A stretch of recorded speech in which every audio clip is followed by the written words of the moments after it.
Hello दोस्तों, मैं doctor Himanshu गौर, आपके माइंड का होलिस्टिक इंजीनियर। आज इस वीडियो में हम ना शराब को डिमोनाइज करेंगे, ना आपको जज करेंगे। आज हम सिर्फ ये समझेंगे कि जब आप शराब छोड़ते हो तो शरीर के अंदर असल में क्या होता है। कुछ साल पहले रॉबर्ट डाउनी जूनियर ने एक इंटरव्यू में बड़ी ऑनेस्ट बात कही थी। जब उन्होंने शराब और ड्रग्स छोड़ने का फैसला किया तो सबसे मुश्किल हिस्सा एडिक्शन नहीं था, सबसे मुश्किल हिस्सा था पहले कुछ हफ्ते खुद को सहना। उन्होंने कहा था, मैंने सोचा था कि छोड़ते ही लाइफ मेरी बेटर हो जाएगी, लेकिन सच ये है कि छोड़ने के बाद में पहले से ज्यादा एंशियस, रेस्टलेस और इमोशनली अनस्टेबल फील कर रहा था। और यहीं पर एक बहुत इंपॉर्टेंट सवाल खड़ा होता है, अगर शराब इतनी ही डैमेजिंग है तो उसे छोड़ने के बाद दिमाग और शरीर इतना अनकंफर्टेबल क्यों हो जाते हैं। रॉबर्ट डाउनी जूनियर जैसा इंसान, जिसके पास रिसोर्सेस थे,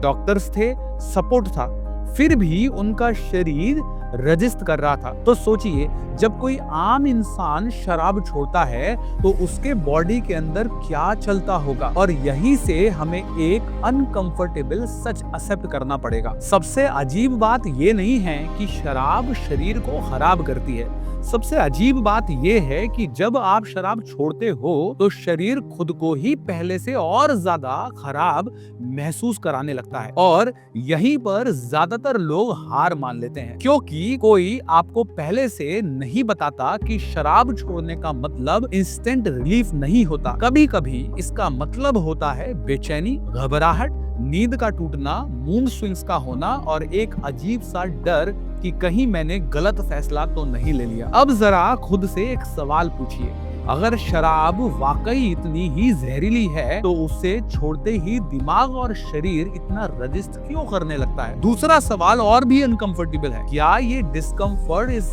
बात का साइन है कि शराब आपको सूट नहीं करती, या फिर ये इस बात का प्रूफ है कि शरीर फाइनली कंट्रोल वापस लेने की कोशिश कर रहा है। और तीसरा सबसे डेंजरस सवाल, अगर शरीर सच में हील होना शुरू कर देता है तो दिमाग आपको बार बार पीछे क्यों खींचता रहता है। देखिए, शराब छोड़ने का फैसला ज्यादातर लोग इमोशन मूवमेंट में लेते हैं, किसी सुबह उठकर, किसी डर के बाद, किसी वार्निंग के बाद। लेकिन असली लड़ाई उस दिन नहीं होती जिस दिन आप फैसला लेते हैं। असली लड़ाई होती है तीसरे या चौथे या पांचवें दिन, जब शरीर बोलता है मैं एडजस्ट कर रहा हूँ और दिमाग बोलता है बस एक बार सब नॉर्मल हो जाएगा। और यहीं पर सबसे बड़ा कंफ्यूजन पैदा होता है, क्योंकि बाहर से देखने पर लगता है कि शरीर टूट रहा है, लेकिन अंदर से शरीर एक्चुअली में रिपेयर मोड में जा चुका होता है। तो चलिए समझना शुरू करते हैं कि जब आप शराब छोड़ते हो तो शरीर के अंदर असल में क्या शुरू होता है, कौन सा डिस्कम्फर्ट नॉर्मल है, कौन सा डेंजरस नहीं है, और कौन सा वो सिग्नल है जो बताता है कि आपका सिस्टम पहली बार बिना केमिकल सपोर्ट के खुद चलने की कोशिश कर रहा है। और हाँ, अगर ये तीनों सवाल आपके मन में हैं तो इस वीडियो को पूरा जरूर देखिए, क्योंकि जब आप पूरी जर्नी समझ लेते हैं तो जो डिस्कम्फर्ट डर लगता है वो समझ में आने लगता है। अब यहाँ से हमें एक बात बहुत साफ समझनी होगी, शराब छोड़ने के बाद जो कुछ भी शरीर और दिमाग में होता है वो अचानक नहीं होता, और वो बिना वजह भी नहीं होता। असल में ये उस सिस्टम की कहानी है जो सालों तक एक बाहरी केमिकल के साथ एडजस्ट होकर जी रहा था और अब पहली बार खुद से चलने की कोशिश कर रहा है। सबसे पहला असर पड़ता है दिमाग पर। शराब कोई नॉर्मल ड्रिंक है नहीं, ये एक साइको एक्टिव सब्सटेंस है जो सीधे ब्रेन के केमिकल मैसेंजर के साथ खेलती है। जब आप शराब पीते हो तो दिमाग में गाबा नाम का न्यूरोट्रांसमीटर ज्यादा एक्टिव हो जाता है। गाबा का काम होता है ब्रेन एक्टिविटी को स्लो करना। इसीलिए आपने देखा होगा शराब पीने के बाद आप ज्यादा रिलैक्स्ड, काम और थोड़ा नम सा फील करते हो। साथ साथ डोपामाइन आर्टिफिशियली स्पाइक करता है जो प्लेजर और रिवॉर्ड का सिग्नल देता है। दिमाग सीख जाता है कि ये फीलिंग इंपॉर्टेंट है, इसे रिपीट करना है। National institute on alcohol abuse and alcoholism के अनुसार रेगुलर शराब पीने से ब्रेन अपना नेचुरल डोपामाइन प्रोडक्शन धीरे धीरे कम कर देता है, क्योंकि उसे बाहर से स्टिमुलेशन मिलने लगती है। अब यहाँ एक बहुत इंपॉर्टेंट पॉइंट समझिए, प्रॉब्लम शराब पीने के समय नहीं बनती, प्रॉब्लम बनती है शराब छोड़ने के समय। जैसे ही आप शराब बंद करते हो, ब्रेन सडनली नोटिस करता है कि जिस केमिकल सपोर्ट पर वो डिपेंड करने लगा था वो एकदम से गायब हो गया है, और तभी शुरू होता है पैनिक मोड। बेचैनी, घबराहट, इरिटेबिलिटी, हार्ट बीट का तेज लगना, नींद का टूटना और बिना वजह एंशियस फील होना। ये सब इस बात का साइन नहीं है कि आप कमजोर हो, ये इस बात का साइन है कि आपका ब्रेन खुद को दोबारा बैलेंस करने की कोशिश कर रहा है। हार्वर्ड मेडिकल स्कूल के मुताबिक शराब छोड़ने के बाद ब्रेन का इनहिबिटरी सिस्टम मींस गाबा और ब्रेन का एक्सिटरी सिस्टम मानी ग्लूटामेट के बीच फिर से बैलेंस बनाना पड़ता है, और इस एडजस्टमेंट फेज में डिस्कम्फर्ट आना बिल्कुल एक्सपेक्टेड है। जिस डिस्कम्फर्ट को आप प्रॉब्लम समझ रहे हो वो असल में ब्रेन के रिपेयर का पहला सिग्नल है। और इस सिचुएशन में सबसे बड़ा भ्रम जो होता है कि शराब मुझे सूट नहीं करती। यहीं पर ज्यादातर लोग एक खतरनाक कंक्लूजन निकाल लेते हैं, देखा शराब छोड़ते ही हालत खराब हो गई, मतलब मेरे लिए शराब ठीक नहीं थी। साइंस इस सोच को पूरी तरीके से रिजेक्ट करती है। NIH के अकॉर्डिंग विड्रॉल सिम्टम्स इस बात का प्रूफ नहीं होते कि अल्कोहल बॉडी के लिए बेनिफिशियल थी, बल्कि इस बात का प्रूफ होते हैं कि बॉडी ने लंबे समय तक एक एबनॉर्मल स्टेट में खुद को एडजस्ट किया हुआ था। जब एबनॉर्मल कंडीशन हटती हैं तो नॉर्मल सिस्टम को लौटने में टाइम लगता है। आप टूट नहीं रहे, आप अनलर्न कर रहे हो। कई इंटरनेशनल एथलीट्स ओपनली ये बात मान चुके हैं कि शराब छोड़ने के बाद शुरुआती फेज सबसे अनस्टेबल और अनकंफर्टेबल होते हैं, लेकिन यही फेज उनकी परफॉर्मेंस का टर्निंग पॉइंट भी बनता है। अल्कोहल हटते ही रिएक्शन टाइम इंप्रूव होता है, स्लीप क्वालिटी बेटर होती है और रिकवरी हार्मोन्स नॉर्मलाइज होने लगते हैं। British journal of sports medicine में पब्लिश हुई रिसर्च बताती है कि अल्कोहल एब्स्टेंस से न्यूरोमस्कुलर रिकवरी तेज होती है और इंजरी रिस्क कम भी होता है। यानी जो फेज आपको डाउनफॉल लग रहा है वो एक्चुअली में परफॉर्मेंस रीसेट फेज हो सकता है। अब यहाँ से कहानी सिर्फ दिमाग की नहीं रहती, यहाँ से बॉडी का सबसे लॉयल ऑर्गन सामने आता है, मानी लीवर। जब आप शराब पीते हो तो लीवर अपनी लगभग 70 से 80% एनर्जी सिर्फ अल्कोहल को मेटाबोलाइज करने में लगा देता है। इस प्रोसेस में फैट मेटाबॉलिज्म, हार्मोन रेगुलेशन और डिटॉक्सिफिकेशन सेकेंडरी हो जाते हैं। ब्रिटिश लीवर ट्रस्ट के अनुसार शराब छोड़ने के सिर्फ 7 से 14 दिनों में लीवर एंजाइम्स इंप्रूव होने लगते हैं, अगर डैमेज इरिवर्सिबल स्टेज पर ना पहुंचा हो। लेकिन हीलिंग के टाइम फटीग ज्यादा फील हो सकती है, क्योंकि बॉडी रिपेयर मोड में एक्स्ट्रा रिसोर्स यूज कर रही होती है।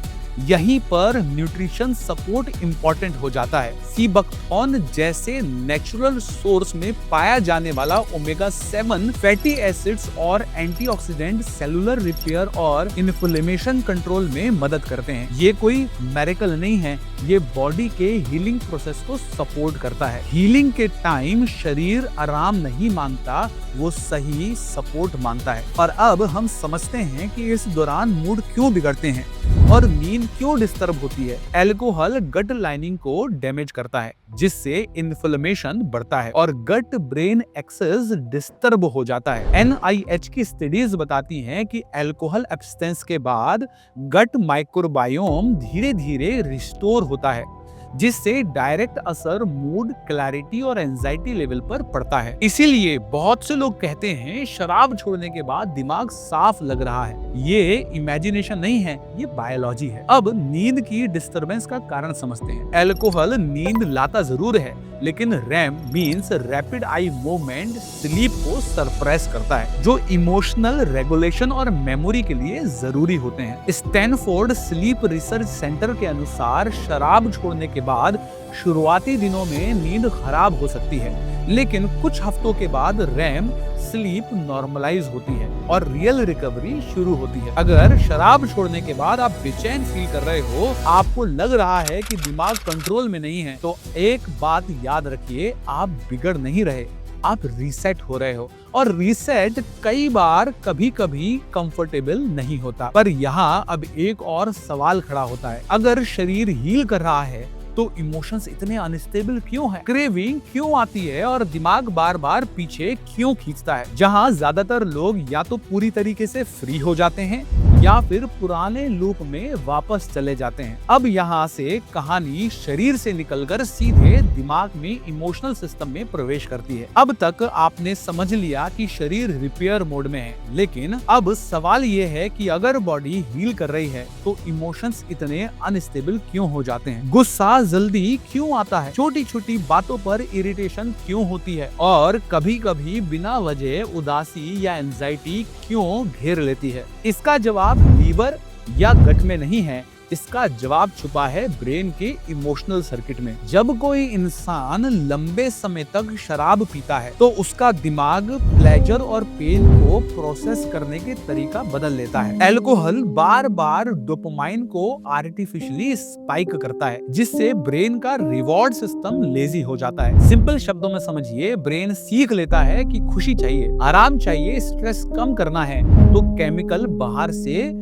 लेना होगा। और जब वो केमिकल अचानक से हट जाता है तो ब्रेन को लगता है जैसे किसी ने उसका रिमोट कंट्रोल छीन लिया हो। यहीं से इमोशंस आउट ऑफ कंट्रोल लगने लगते हैं। National institute of mental health के अनुसार डोपामाइन इम्बैलेंस का कारण मूड स्विंग्स, इरिटेबिलिटी और लो मोटिवेशन जैसे सिम्टम्स दिखाई देते हैं, खासतौर पर अल्कोहल विड्रॉल के दौरान। यही वजह है कि शराब छोड़ने के कुछ दिनों बाद लोग कहते हैं मुझे किसी चीज में इंटरेस्ट नहीं आ रहा, जो काम पहले मजेदार लगते थे अब बोरिंग लग रहे हैं, हर चीज में एफर्ट लग रहा है। ये लेजीनेस नहीं है, ये डिप्रेशन भी नहीं है, ये ब्रेन का रिवॉर्ड सिस्टम रीसेट होने का प्रोसेस है। अब यहाँ एक बहुत सब्टल लेकिन पावरफुल बात समझिए, अल्कोहल सिर्फ प्लेजर सिस्टम को नहीं बिगाड़ता, वो स्ट्रेस रिस्पॉन्स सिस्टम को भी कंफ्यूज कर देता है। अल्कोहल पीते समय कॉर्टिसोल टेम्पररी कम हो जाता है, इसीलिए स्ट्रेस कम फील होता है, लेकिन लॉन्ग टर्म में ब्रेन स्ट्रेस हैंडल करना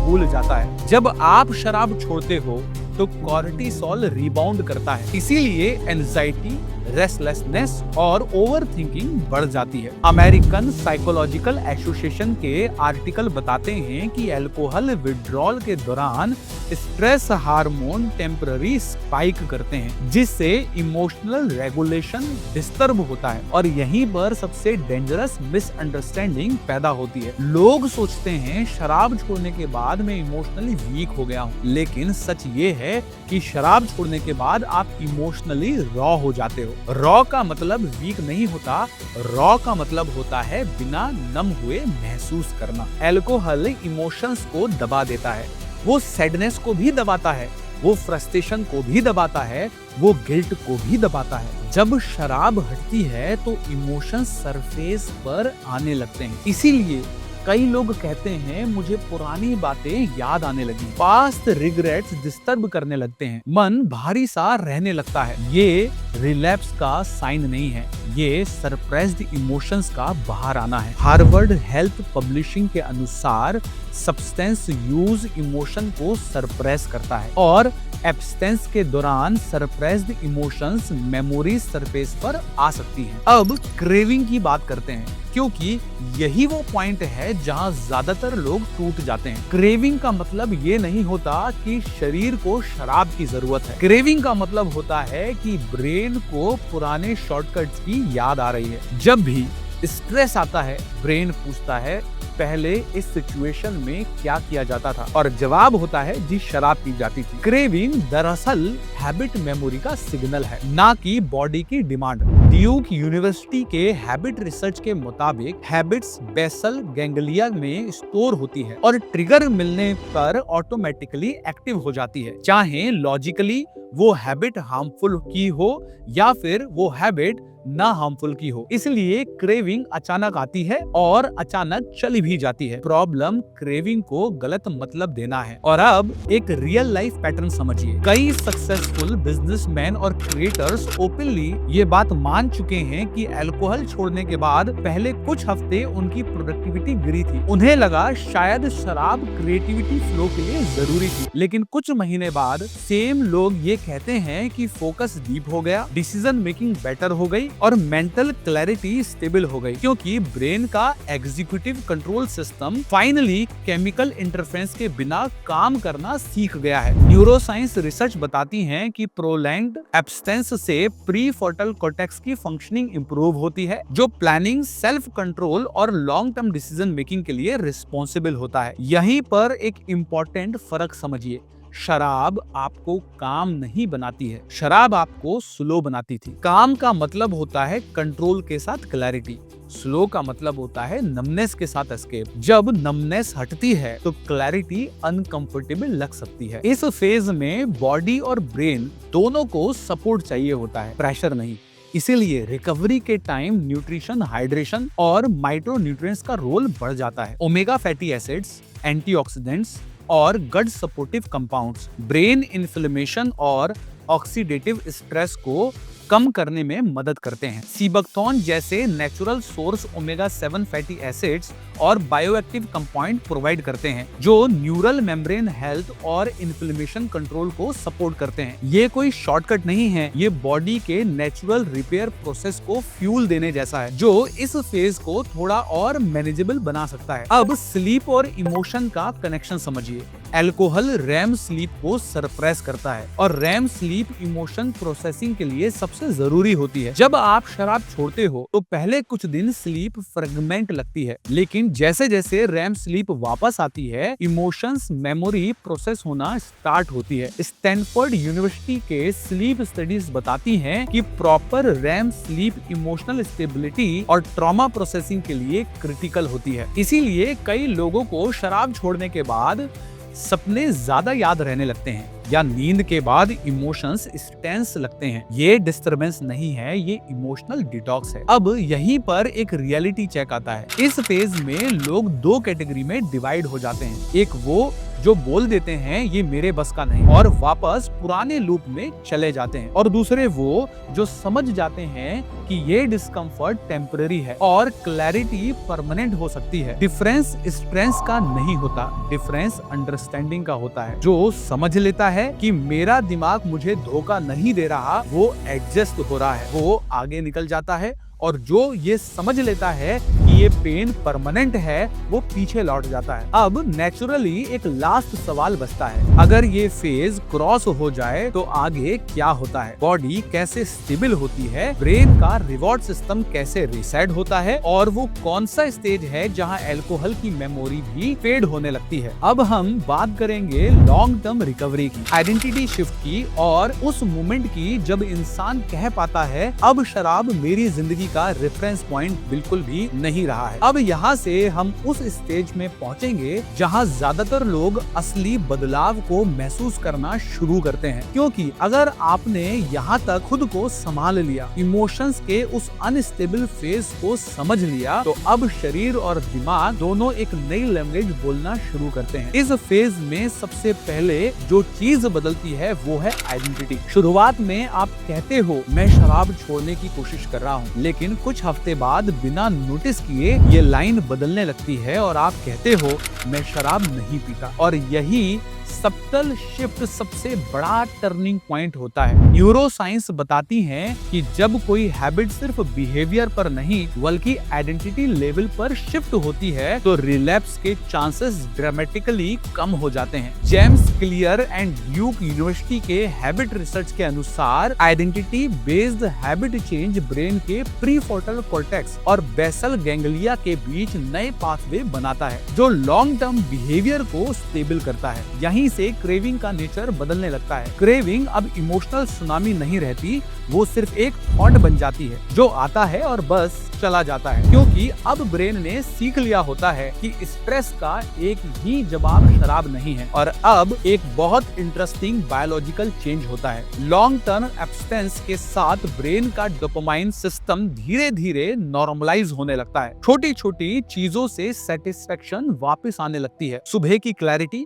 डीप नींद, क्लियर डिसीजन और बिना गिल्ट के शांत रह पाना। NIH के लॉन्ग टर्म स्टडीज बताती हैं कि प्रोलॉन्ग्ड अब्सटेंस से डोपामाइन रिसेप्टर की सेंसिटिविटी इंप्रूव होती है, जिससे मोटिवेशन और प्लेजर रिस्पॉन्स नेचुरल तरीके से लौटता है। यही वजह है कि जो लोग कुछ महीने इस जर्नी में टिक जाते हैं वो एक कॉमन लाइन बोलते हैं, अब शराब की याद भी पहले जैसी नहीं आती, क्योंकि मेमोरी रहती है लेकिन चार्ज चला जाता है। अब लीवर और बॉडी का लॉन्ग टर्म रिपेयर फेज शुरू होता है। लीवर सेल्स रीजनरेट करने की क्षमता रखते हैं और अल्कोहल हटते ही fat metabolism, hormone balance and detoxification धीरे धीरे नॉर्मल ट्रैक पर आने लगते हैं। वर्ल्ड हेल्थ ऑर्गेनाइजेशन के डाटा के अनुसार अल्कोहल एब्सटेंस से metabolism, health, immunity and cardiovascular marker significantly improve होते हैं। इस स्टेज पर बॉडी का एक और सिग्नल नोटिसेबल होता है। एनर्जी स्टेबल हो जाती है, ना एक्सट्रीम हाइज आते हैं ना एक्सट्रीम क्रैश होते हैं, और यही स्टेबिलिटी असल कॉन्फिडेंस बनाती है। अब एक रियल लाइफ पैटर्न समझिए। बहुत से लोग जो अल्कोहल छोड़ते हैं शुरुआत में कहते हैं मैं सिर्फ हेल्थ के लिए छोड़ रहा हूँ, लेकिन 6 से 12 महीने बाद वही लोग नोटिस करते हैं कि उनके रिलेशनशिप बेटर हो गए, डिसीजन मेकिंग क्लियर हो गई और सेल्फ रिस्पेक्ट क्वालिटी बढ़ गई। क्योंकि जब कोई इंसान अपनी बॉडी के साथ ऑनेस्ट स्टार्ट कर देता है तो बाकी जिंदगी अपने आप अलाइन होने लगती है। इस फेज में न्यूट्रिशन और रिकवरी का रोल और क्लियर हो जाता है। बॉडी को अब डैमेज कंट्रोल नहीं, ऑप्टिमाइजेशन चाहिए होता है। Antioxidant, omega fatty acids and gut supportive nutrients brain inflation, cellular stress and aging process को स्लो करते हैं। और इस फेज में एक और चीज होती है जो बहुत कम लोग ओपनली बात करते हैं, शेम का डिसॉल्व होना। शुरुआत में लोग अपने पास ड्रिंकिंग हैबिट को गिल्ट के साथ देखते थे, लेकिन जब क्लैरिटी आती है तो गिल्ट धीरे धीरे लर्निंग में कन्वर्ट हो जाता है। आप अपने आप से कहते हैं मैं गलत नहीं था, मैं बस अनअवेयर था, और अवेयरनेस के बाद सेल्फ रिस्पेक्ट नेचुरली ग्रो करती है। यही वो जगह है जहां रिकवरी सिर्फ फिजिकल नहीं रहती, वो साइकोलॉजिकल और इमोशनल बन जाती है। दोस्तों, अगर यह वीडियो आपको इन्फॉर्मेटिव लगी हो तो इस वीडियो को लाइक जरूर करें, शेयर जरूर करें ताकि यह बात ज्यादा से ज्यादा लोगों तक पहुंच सके। चैनल को सब्सक्राइब कीजिए ताकि आपको ऐसे साइंटिफिक, प्रैक्टिकल और नॉन जजमेंटल इंसाइट रेगुलर मिलते रहें। और अगर आप चाहते हो कि मैं ऐसी इंफॉर्मेटिव वीडियो आगे भी बनाता रहूं तो कमेंट में सिर्फ यस लिख दीजिए। रिकवरी के इस फेज में बॉडी को शॉर्टकट नहीं, सपोर्ट चाहिए होता है। इसीलिए जो नेचुरल सपोर्ट सीबैक्थॉन मैंने आपको बताया उसका लिंक डिस्क्रिप्शन में भी मैंने दे दिया है। मिलते हैं अगली वीडियो में, तब तक के लिए स्वस्थ रहिए, सुरक्षित रहिए और याद रखिए, शरीर जब आवाज उठाने लगे तो उसे चुप करना नहीं, उसे समझना चाहिए।